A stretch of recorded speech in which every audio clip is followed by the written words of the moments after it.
Mike Tomlin in Pittsburgh. What have you done for me lately? You hear former players, James Harrison, come out like, I don't know if I regard him as an elite coach. I don't know too many people that's going to side with James Harrison on that. Have you went out there and conducted a survey? This man is a leader of men, and he knows how to get it done. You know how I know? Because I was in that locker room, and I would say the same thing.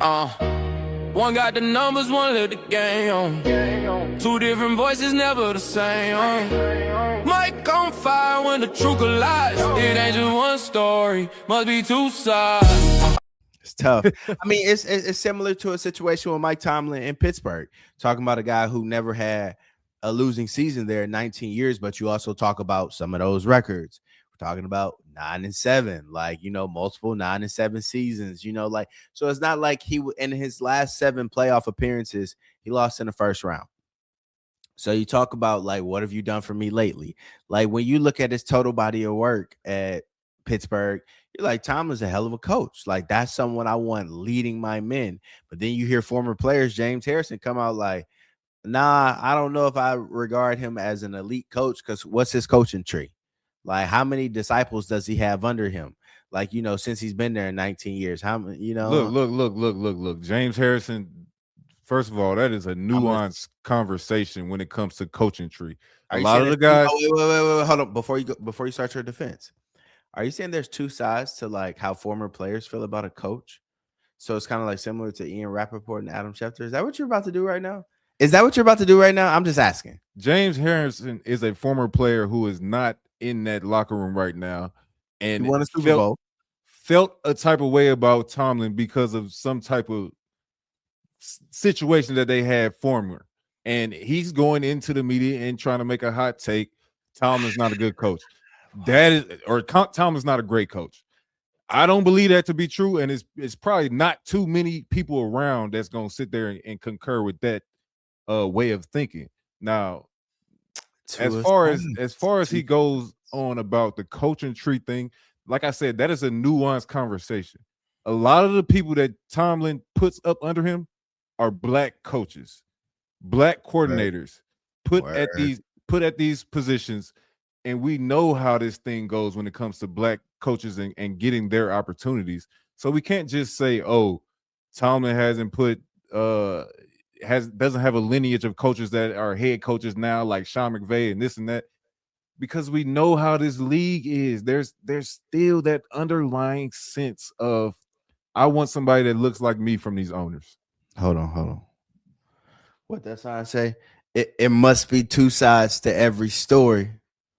It must be two sides to every story. I'm just saying. So that's my defense for our conversation earlier that we had about Ian Rappaport and Adam Schefter. There's two sides to every story, clearly. And you just heard it from Mike Cole talking about James Harrison. Mike Cole comes to the defense of Mike Tomlin. James Harrison seems to think otherwise, thinks he's just. But the thing about this story, there's hundreds of sides that are siding with me. I don't know too many people that's going to side with James Harrison on that. Have you went out there and conducted a survey?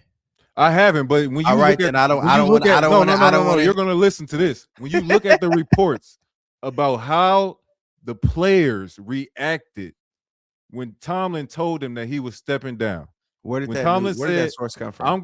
When Tomlin said, I'm going to step down, Aaron Rodgers, a tearful apology. You got guys like TJ Watt.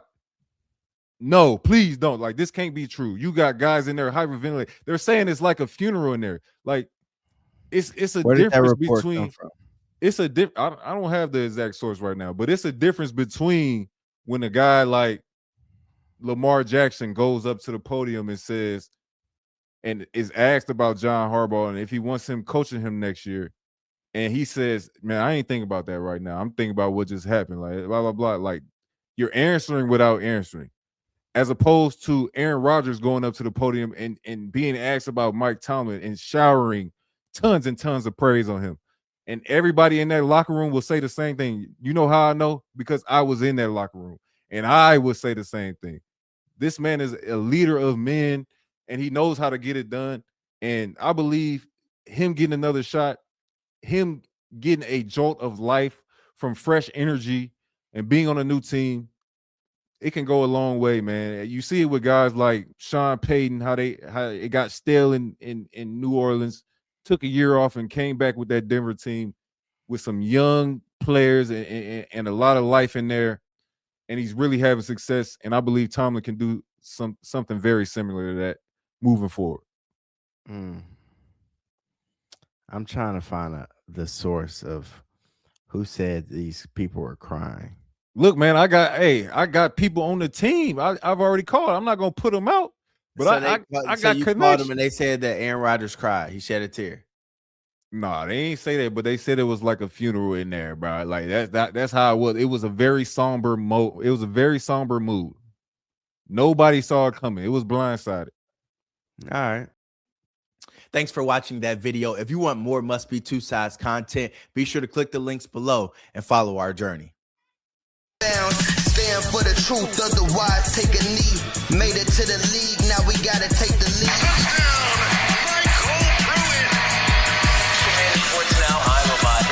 Must be two sides.